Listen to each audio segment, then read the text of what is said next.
എല്ലാ കൂട്ടുകാർക്കും ശുഭദിനം നേർന്നുകൊണ്ട് നമുക്ക് ഇരണ്ടേം കല്യാണിയുടെയും ഇന്നത്തെ നല്ലൊരു വിശേഷം കേട്ടാലോ.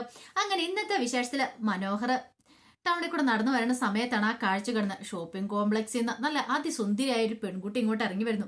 അവളെ കണ്ടതും മനോഹർ ഒരു നിമിഷം നോക്കി എന്ന് പോയി. കൊള്ളാലോ, നല്ല ഭംഗിയുണ്ടല്ലോ കാണാന് എന്നൊക്കെ വിചാരിക്കുകയാണ്. അങ്ങനെ അവൾ ഇങ്ങോട്ട് ഇറങ്ങി വന്നപ്പോഴത്തേനും മനോഹറിനെ നോക്കി ഒന്ന് പുഞ്ചിരിക്കുകയാണ്. ആഹാ, ഇവള് വളയുമെന്ന് തോന്നില്ല, ഒന്ന് വളച്ചു നോക്കിയാലോ എന്ന് കരുതി അടുത്തേക്ക് എല്ലുവാണ്. ചെന്നിട്ട് പറഞ്ഞു, എവിടെയോ കണ്ടു മറന്ന മുഖം പോലെ നല്ല പരിചയം തോന്നില്ലോ, കുട്ടിയുടെ പേരെന്താന്ന് ചോദിക്കുകയാണ്. ഇത് കേട്ടത് അവളൊന്നും മിണ്ടിയില്ല. അല്ല, എന്താ പേര് പറയാത്ത, പേര് പറയാൻ വല്ല ബുദ്ധിമുട്ടുണ്ടോന്ന് ചോദിക്കുക. അപ്പോഴാണ് അവള് കൈ കൊണ്ട് ആങ്ങി കാണിക്കുന്നത്, എനിക്ക് സംസാരിക്കാൻ പറ്റില്ലെന്നു. ഓ അങ്ങനെയല്ലേ, സോറി കേട്ടോ, എനിക്കറിയില്ലായിരുന്നു പറയാണ്. പിന്നീട് മനോഹർ മൊത്തത്തിലൊന്ന് നോക്കി, കൊള്ളാം, വില കൂടിയ ഡ്രസ്സൊക്കെ അണിഞ്ഞിരിക്കുന്നത്, അതുപോലെ തന്നെ ആഭരണങ്ങളൊക്കെ, വിലപിടിപ്പുള്ള ആഭരണങ്ങളൊക്കെ ധരിച്ചിരിക്കുന്നത്. ഇവിടെ നല്ല ക്യാഷുള്ള വീട്ടിലെ പെൺകുട്ടിയാ. സംസാരിച്ചില്ലെങ്കിൽ എന്താ കുഴപ്പമിരിക്കുന്നേ, പൂത്ത പണം കാണുമായിരിക്കും. ഇതുപോലൊരു പെൺകുട്ടിയുമായിട്ട് ആദ്യമായിട്ട് മീറ്റ് ചെയ്യുന്നേ. ഇത്രയും കാലം എല്ലാവരും സംസാരിക്കുന്നവരായിരുന്നു, അങ്ങനെയാണ് ഇതിനെ അങ്ങോട്ട് വളച്ചാലോ എന്ന് ചിന്തിക്കുകയാണ്. പിന്നീട് അവൾ എന്ത് ചെയ്യുകയാണ്, ഒരു കാർഡ് എടുത്ത് കാണിക്കുകയാണ്.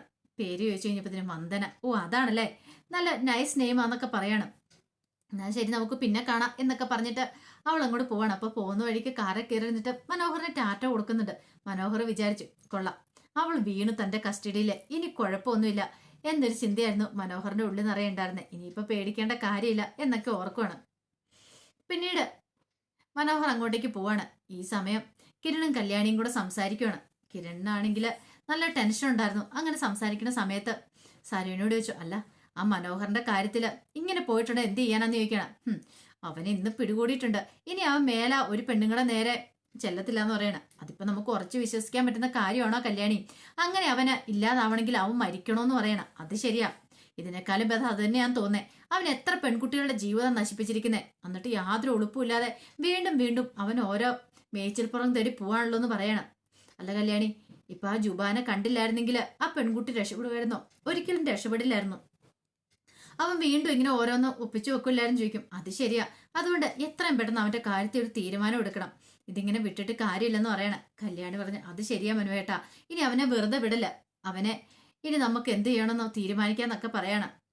ആ സമയം വിക്രത്തിന്റെ പ്രകാശിന്റെ അരിയിലേക്ക് രാഹുൽ എല്ലുവാണ്. രാഹുൽ ചെന്നിട്ട് പറഞ്ഞു, അതെ, നിങ്ങളെ കോമാളിയായി ആക്കിയ പോലെ അവൻ എന്നെ കോമാളിയാക്കിയിട്ടുണ്ട്, അതുകൊണ്ട് അവനെ നമ്മൾ വെറുതെ വിടല്ലെന്ന് പറയണം. ഇത് കേട്ടൻ വിക്രം പറഞ്ഞു, അല്ല എന്താ നിങ്ങളുടെ ഉദ്ദേശം എന്ന് ചോദിക്കാം. എന്റെ ഉദ്ദേശം എന്താ, തീർത്ത് കളയണം. ചന്ദ്രസേനെ മാത്രമല്ല, ആദ്യം തീർക്കുന്ന കിരൺ ഉണ്ടല്ലോ, അവനെയാണ്. ഇത്രയും കാലം എനിക്ക് അവനോട് ദേഷ്യമില്ലായിരുന്നു, പക്ഷെ ഏറ്റവും കൂടുതൽ ശത്രുത ഇപ്പം അവനോടാ എനിക്കെന്ന് പറയാണ്.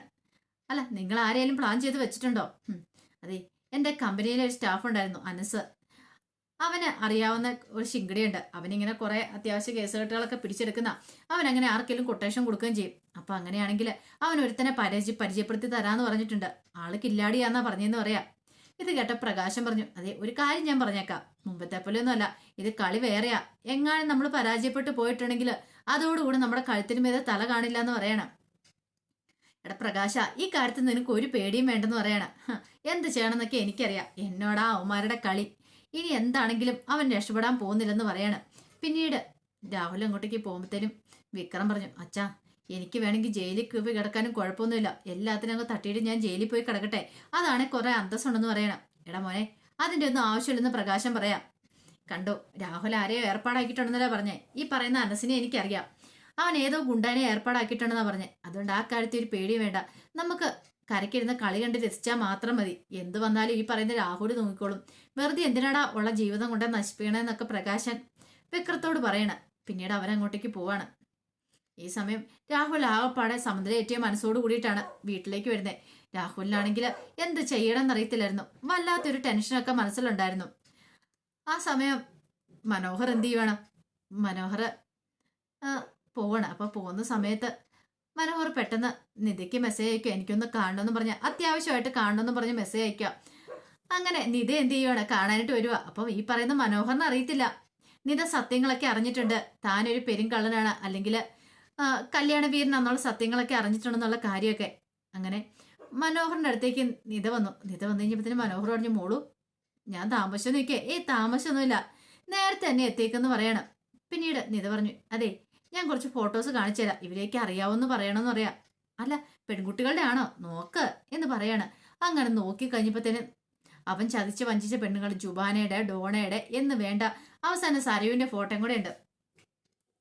പിന്നീട് പറഞ്ഞു, ഈ ഫോട്ടോ കണ്ട് വല്ല പരിചയം തോന്നുന്നുണ്ടോ നിൽക്കും. അല്ല മോളൂ, ഇതെന്താ ഒന്നും മനസ്സിലായില്ലല്ലേ? ഇപ്പൊ ഈ അവസാനത്തെ കാണിച്ച ഫോട്ടോ ഉണ്ടല്ലോ, അതാണ് നിങ്ങളുടെ ഇപ്പോഴത്തെ ഭാര്യ എന്ന് പറയണ. ഇതിനു മുമ്പ് നിങ്ങൾ കുറെ ആൾക്കാരെ ചതിച്ച് വഞ്ചിച്ചിട്ടുണ്ട്. അങ്ങനെ അവസാനം നിങ്ങളുടെ പിടിയിൽ നിന്ന് ഞാൻ രക്ഷപ്പെട്ട് തന്നെ ഭാഗ്യം എന്ന് കരുതുന്നവളാ ഞാൻ എന്നൊക്കെ നിത പറയാണ്. എന്നാലും നിനക്ക് എങ്ങനെ തോന്നിയെന്ന് പറയണ. അല്ല മോളൂ, ഞാൻ കൂടുതലൊന്നും പറയണ്ട. പിന്നീട് ഒരു ഫോട്ടോകൾ എടുത്ത് കാണിക്കുക. ഇവരെ അറിയാവുന്ന ചോദിക്കുക. അത് കല്യാണിന്റെ ഫോട്ടോ ആയിരുന്നു. ഇവരെ എന്നോട് കാര്യങ്ങളൊക്കെ പറഞ്ഞെന്ന് പറയണം. കൃത്യസമയത്ത് അവര് ഈ കാര്യങ്ങളൊക്കെ അറിഞ്ഞ് എന്നെ തപ്പിത്തേടി വന്നില്ലായിരുന്നെങ്കിൽ ഞാൻ നിങ്ങളുടെ ചതിക്കുഴിയിലേക്ക് വീണേനും. എന്റെ ജീവിതം തകർന്നു പോയനും. കഷ്ടിച്ചാ ഞാൻ രക്ഷപ്പെട്ടെ. നിന്നെ പോലെയുള്ള ദുഷ്ടത ഞാൻ വെറുതെ വെടുത്തിലിടാ എന്നും പറഞ്ഞുകൊണ്ട് അവന്റെ കോളറിന് അങ്ങോട്ട് കയറി പിടിക്കുകയാണ്. കോളറിന് അങ്ങോട്ട് പിടിച്ചിട്ട് കാരണം ദൂരത്തിന് ആളുടെ അങ്ങോട്ട് പൊട്ടിക്കുകയാണ്. മേലാല് ഇനി ഇങ്ങനത്തെ പരിപാടികളായിട്ട് പെൺകുട്ടികളുടെ പിന്നാലെ നടന്നാണ്ടല്ലോ, നിന്നെ ഞാൻ കൊന്നു കുഴിച്ചു മൂടത്തുള്ളൂ എന്നൊക്കെ നിത പറയണം. അങ്ങനെ അവസാനം മനോഹറിനെ വിട്ടിട്ട് അവൾ അങ്ങോട്ടേക്ക് പോവാം. ഈ സമയം മനോഹർ എടുത്തു, പോയി, ഇനിയിപ്പോ എന്ത് ചെയ്യാൻ പറ്റും? പോയതൊക്കെ പോട്ടെ, ഇനിയിപ്പോ വേറെ പുതിയ മേച്ചിൽപ്പുറത്ത് തരണം. അപ്പോഴാണ് അവളുടെ കാര്യം ഓർത്ത്, വന്ദനയുടെ കാര്യം ഓർത്ത്, കൊള്ളാം, അവൾക്കൊരു മെസ്സേജ് അയച്ചാലോ. പിന്നീട് വന്ദനയ്ക്ക് മെസ്സേജ് അയക്കുവാണ്, എനിക്കൊന്ന് കാണണമെന്നുണ്ട്. അപ്പോഴേക്കും വന്ദനയ്ക്ക് മെസ്സേജ് കിട്ടി. വന്ദന നോക്കി കഴിഞ്ഞപ്പോഴത്തേനും കാണണമെന്നും പറഞ്ഞ് മെസ്സേജ് അയച്ചിരിക്കുക. അപ്പൊ വന്ദന തിരിച്ചയച്ചു, എവിടെ വെച്ചാന്ന്. ആ ക്ഷേത്രത്തിനടുത്ത് വെച്ച് കാണാന്ന് പറയണം. ഓക്കെ, വന്ദന തിരിച്ച് മെസ്സേജ് അയക്കുക. മനോഹറിന് സന്തോഷമായി. ഒരുത്തി പോയെങ്കിലല്ല, അടുത്തവളെ കിട്ടിയില്ലേ എന്നൊരു സന്തോഷമായിരുന്നു മനോഹറിന്റെ ഉള്ളില്. ആ സമയം നിത ഇങ്ങനെ ആലോചിച്ചു, അവനിട്ട് പണി കൊടുക്കണം. പിന്നീട് നിത കണ്ണാടിക്ക് മുന്നിൽ പോയിന്ന് സൗന്ദര്യം ആസ്വദിക്കുകയാണ്. കൊള്ളാം, നല്ല ഭംഗിയുണ്ട് തന്നെ കാണാനായിട്ട്. അങ്ങനെ താൻ അവസാനം മനോഹറിനെ കൊണ്ടുവന്ന് പെടുത്തിയിരിക്കുക. ഇനി അവൻ ഒരിക്കലും രക്ഷപ്പെട്ടു പോകാനായിട്ട് സാധിക്കില്ല എന്നൊക്കെ നിത മനസ്സിൽ പറഞ്ഞുകൊണ്ട് കണ്ണാടി നോക്കി സൗന്ദര്യം ആസ്വദിച്ചുകൊണ്ടിരിക്കുകയാണ്. ആ സമയം രാഹുൽ നേരെ അനസ് പറഞ്ഞ ആ കൊലയാളിയെ കാണാനായിട്ട് ചെല്ലുവാണ്. അപ്പൊ രാഹുലിന്റെ മനസ്സിൽ ചില ചിന്തകളൊക്കെ ഉണ്ടായിരുന്നു. എങ്ങനെയെങ്കിലും അവനെ ഇല്ലാതാക്കണം ആ കിരണിനെ. അപ്പൊ അതിനെ കാണാൻ വേണ്ടിയിട്ട് അങ്ങ് ചെല്ലുന്ന സമയത്താണ് അവൻ അങ്ങോട്ടേക്ക് വരുന്നത്. അവനെ കണ്ടു കഴിഞ്ഞപ്പോഴത്തേനും ഒന്ന് നോക്കി, ആപാത ചൂടൊന്ന് നോക്കി, കൊള്ളാം, തരക്കേടില്ലാന്ന് തോന്നേ. പിന്നീട് പറഞ്ഞു, അനസാറ് പറഞ്ഞിട്ട് ഞാൻ വന്നാന്ന് പറയണ. എന്താണ് നിന്റെ പേര്? എന്റെ പേര് മുരുകൻ എന്നാ സാറേന്ന് പറയാ. കാര്യങ്ങളൊക്കെ നിനക്ക് അറിയാലോ അല്ലേ? എല്ലാ കാര്യങ്ങളും എന്നോട് അനസാറ് പറഞ്ഞിട്ടുണ്ട്, മുമ്പത്തെ കാര്യങ്ങളല്ല. പിന്നെ ഒരു കാര്യമുണ്ട്, ഉദ്ദേശിക്കുന്ന പോലെ ഒന്നുമല്ല, അത്ര എളുപ്പം അവനെ കീഴടക്കാൻ പറ്റില്ലെന്ന് പറയണം.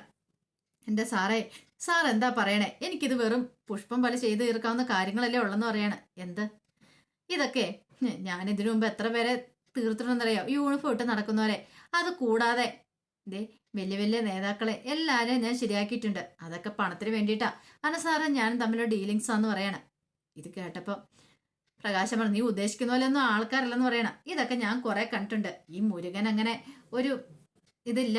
കാരണം മുരുകൻ ഒരു കേസ് ഏറ്റെടുത്തിട്ടുണ്ടെങ്കിൽ ഒരിക്കലും അതിന് നാശം വന്നിട്ടില്ല. മുരുകന് ജയിച്ചിട്ടുള്ളൂ, തോറ്റ ചരിത്രം ഇല്ലാന്ന് പറയണ. ഇത് കേട്ടപ്പം രാഹുൽ പറഞ്ഞു, ഇതൊക്കെ എല്ലാരും പറയുന്ന കാര്യം തന്നെയാന്ന് പറയണ. പിന്നെ പണത്തിന്റെ കാര്യമോ, അതൊക്കെ ഞാൻ അനസാറായിട്ട് ഡീൽ ചെയ്തോളാം, സാറിന് കൊടുത്താൽ മതി എന്നൊക്കെ പറയാണ്. അങ്ങനെ അത് ഡീൽ ചെയ്തിട്ട് രാഹുൽ വീട്ടിലേക്ക് വരുവാണ്. രാഹുലിന്റെ വീട്ടിലേക്ക് വന്നപ്പോൾ രാഹുലിന് ആ പാടെ സമനിലയേറ്റുന്ന പോലെ തോന്നുന്നുണ്ടായിരുന്നു. എത്രയും പെട്ടെന്ന് എല്ലാത്തിനും കഥ കഴിക്കണം. അങ്ങനെ കയറി വന്നു കഴിഞ്ഞപ്പോഴത്തേനും ശാരി അവിടെ നോക്കിയിട്ടുണ്ട്. നിങ്ങൾ എങ്ങോട്ടാ പോയെന്ന് ചോദിക്കാം. ഞാൻ എങ്ങോട്ട് പോയാലും നിനക്ക് എന്താന്ന് ചോദിക്കുകയാണ്. അധികം വൈകാതെ കണ്ടോ അപ്പുറത്തൊരു കൂട്ടക്കടച്ചിൽ ഉയരുമെന്ന് പറയാം. അതെ, നിങ്ങൾ ഇതിനു മുമ്പ് ഇതൊക്കെ തന്നെയല്ലേ പറഞ്ഞേ, എന്നിട്ട് വല്ലത് സംഭവിച്ചിട്ടുണ്ടോന്ന് ചോദിക്കും. അപ്പത്തേക്കും സരയോ ഇങ്ങോട്ട് ഇറങ്ങി വന്നു. വല്ലത് നടന്നത് തന്നെ അമ്മേ, ഇത്രയും കാലമായിട്ടൊന്നും നടത്താൻ പറ്റില്ല, പിന്നെ ഇനിയെ നടത്തുന്നതെന്ന് പറയണം. ഇത് കേട്ടപ്പോ രാഹുൽ പറഞ്ഞു, മോളായിപ്പോയി, അല്ലെങ്കിൽ നിന്നെ ശരിയാക്കാനും എന്റെ മുന്നിൽ കൈ ചൂണ്ടി സംസാരിക്കുന്നവരെ നീ വെറുതെ വിട്ടിട്ടില്ല എന്ന് പറയണം.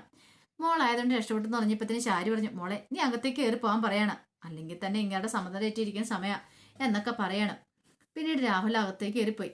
അകത്തേക്ക് കയറി പോയിട്ട് ജനലിന്റെ അവിടെ നിന്ന് അപ്പുറത്തെ വീട്ടിലേക്ക് നോക്കി കഴിയുമ്പോഴത്തേനും കിരണും കല്യാണിയും കൂടെ പുറത്ത് പോകാനായിട്ട് ഇറങ്ങുവാണ്. ഈ സമയത്ത് അങ്ങോട്ടേക്ക് ശാരി വന്നിട്ട് ചോദിച്ചു, നിങ്ങൾ എന്താ മനുഷ്യ എവിടെ നോക്കി നിൽക്കണമെന്ന് ചോദിക്കാം.